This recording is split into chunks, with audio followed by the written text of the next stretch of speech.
नमस्ते। आज के इस विश्लेषण में हम एक ऐसे विषय पर बात करने वाले हैं जो बेहद गंभीर होने के साथ साथ हम सबके लिए समझना बहुत जरूरी है। आज हम बात करेंगे मॉब लिंचिंग की, यानी जब कोई भीड़ हिंसक हो जाती है। हम समझेंगे कि आखिर ये भयानक घटनाएं कैसे शुरू होती हैं, क्यों कई बार खुलेआम अपराध करने वालों को सजा नहीं मिल पाती, और एक समाज के तौर पर हम इसे कैसे रोक सकते हैं। तो चलिए बिना किसी देरी के इस महत्वपूर्ण मुद्दे की गहराई में चलते हैं। जरा सोचिए, जब भीड़ ही अदालत बन जाए, जब अफवाहें सबूतों से बड़ी लगने लगें और जब इंसाफ किसी की पहचान देखकर तय किया जाने लगे, तब क्या होता है? तब लोकतंत्र खत्म होने लगता है और डर का राज शुरू हो जाता है। जब लोगों का अंधा गुस्सा न्याय प्रणाली की जगह ले लेता है, तो वो किसी भी सभ्य समाज के लिए एक बहुत बड़ी चेतावनी बन जाता है। ठीक है, तो आज की इस चर्चा को हम इन मुख्य हिस्सों में बांटेंगे। सबसे पहले समझेंगे कि मॉब लिंचिंग की असल परिभाषा क्या है। फिर देखेंगे कि ये घटनाएं आखिर अंजाम कैसे दी जाती हैं। उसके बाद हम बात करेंगे उन बाधाओं की जो न्याय मिलने के रास्ते में आती हैं। फिर समाज पर इसके असर को समझेंगे और अंत में इसके बहुस्तरीय समाधानों पर चर्चा करेंगे। आइए शुरुआत करते हैं इसके बुनियादी मतलब से। मॉब लिंचिंग, जब भीड़ नियंत्रण अपने हाथों में ले लेती है। आसान शब्दों में कहें तो मॉब लिंचिंग का मतलब है जब कोई भीड़ कानून को अपने हाथ में ले लेती है और किसी व्यक्ति पर हिंसक हमला कर देती है। देखिए, ये कोई अचानक होने वाली चीज नहीं है। अक्सर इसके पीछे झूठी अफवाहें, किसी खास धर्म या जाति को लेकर पूर्वाग्रह, चोरी का शक या फिर राजनीतिक नफरत होती है। सबसे खतरनाक बात यह है कि यह हमारी कानूनी व्यवस्था का सीधा उल्लंघन है। इसमें किसी अदालत, किसी जज की कोई जगह नहीं होती, बस सड़क पर ही फैसला सुना दिया जाता है। पता है, इस पूरी हिंसा के पीछे एक बहुत ही खौफनाक मनोविज्ञान काम करता है। भीड़ में शामिल लोगों को अक्सर लगने लगता है कि हम ज्यादा हैं, इसलिए हम सही हैं। एक बड़े झुंड में होने का एहसास उन्हें ये झूठा भ्रम दे देता है कि वो जो कर रहे हैं वो बिल्कुल जायज है, और बस यहीं से बुनियादी इंसानियत पूरी तरह से हारने लगती है।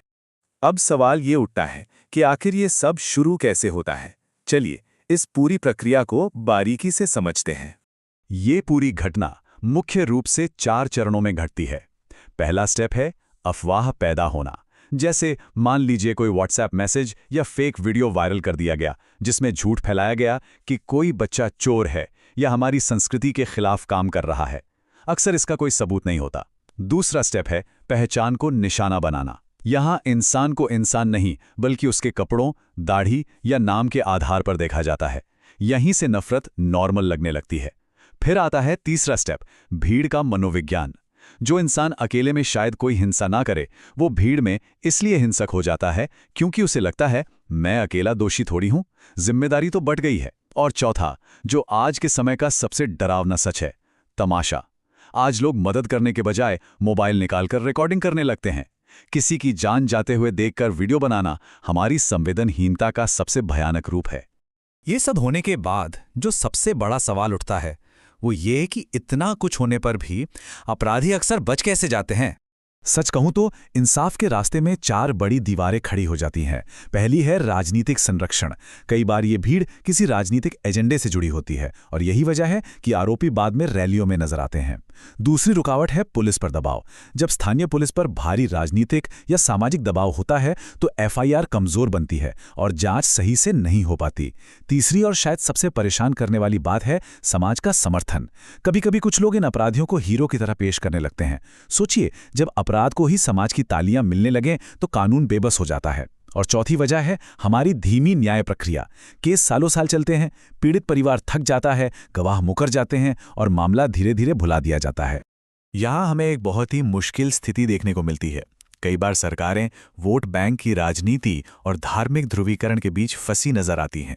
उन्हें लगता है कि सख्त कार्रवाई करने से राजनीतिक नुकसान हो सकता है, लेकिन हमें ये नहीं भूलना चाहिए कि एक लोकतंत्र में सरकार की सबसे बड़ी जिम्मेदारी कानून का शासन बनाए रखना है।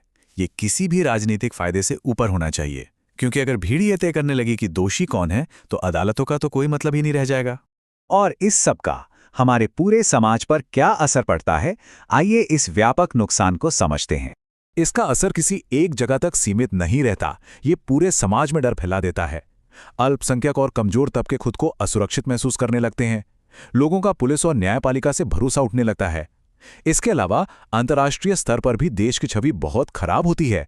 और इन सबसे भी बड़ा नुकसान है इंसानियत का हार जाना।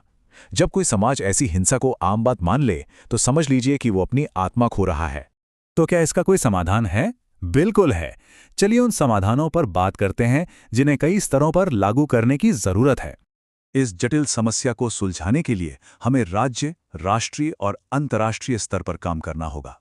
राज्य स्तर पर हमें चाहिए अलग से फास्ट ट्रैक अदालतें, पुलिस की सख्त जवाबदेही, गवाहों की पूरी सुरक्षा और नफरत फैलाने वाले नेटवर्क पर नजर रखने के लिए हेट मॉनिटरिंग सेल्स।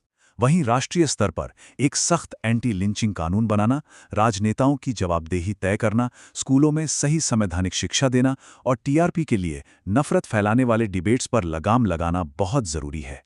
और अंतर्राष्ट्रीय स्तर पर मानवाधिकार संस्थाओं की निगरानी होनी चाहिए। साथ ही सोशल मीडिया कंपनियों पर भी दबाव होना चाहिए कि वो फेक न्यूज़ पर तुरंत एक्शन लें। लेकिन ठहरिए, सिर्फ सरकारों या कानूनों से कुछ नहीं होगा। एक आम नागरिक के तौर पर हमारी भी बहुत बड़ी भूमिका है। हम क्या कर सकते हैं? सबसे पहले, बिना सच्चाई जाने किसी भी मैसेज या वीडियो को फॉरवर्ड बिल्कुल ना करें। अगर कहीं ऐसी घटना हो तो वीडियो बनाने की बजाय पीड़ित की मदद करने की कोशिश करें और हेल्पलाइन का इस्तेमाल करें। अपने आसपास नफरत भरी बातों का खुलकर विरोध करें और हमेशा बदले की नहीं बल्कि कानून और संविधान की बात करें। इस हिंसा को रोकना हमारी सामूहिक जिम्मेदारी है। अंत में एक बहुत ही गहरी बात याद रखने वाली है। किसी भी सभ्य समाज की असली पहचान उसकी ऊंची इमारतें या बड़ी-बड़ी जगह नहीं होती, बल्कि इस बात से होती है कि वहां सबसे कमजोर इंसान खुद को कितना सुरक्षित महसूस करता है। भीड़ कभी न्याय नहीं कर सकती, क्योंकि न्याय सबूतों और निष्पक्षता से होता है, अंधे गुस्से से नहीं। अगर आज कानून कमजोर पड़ा तो कल इस अंधी भीड़ का शिकार कोई भी हो सकता है। तो आज की इस पूरी चर्चा के बाद, इस मनोविज्ञान और व्यवस्था की खामियों को समझने के बाद, एक बहुत बड़ा सवाल हम सबको सोचना चाहिए। क्या भारत में इस हिंसा को रोकने के लिए एक अलग, सख्त और समर्पित एंटी लिंचिंग कानून होना चाहिए? क्या हमारे मौजूदा कानून इसके लिए काफी नहीं है? इस बारे में जरूर सोचिएगा। सही जानकारी साझा करना और इन मुद्दों पर तार्किक चर्चा करना ही बदलाव की पहली सीढ़ी है। आज के इस विश्लेषण में हमारे साथ जुड़ने के लिए आपका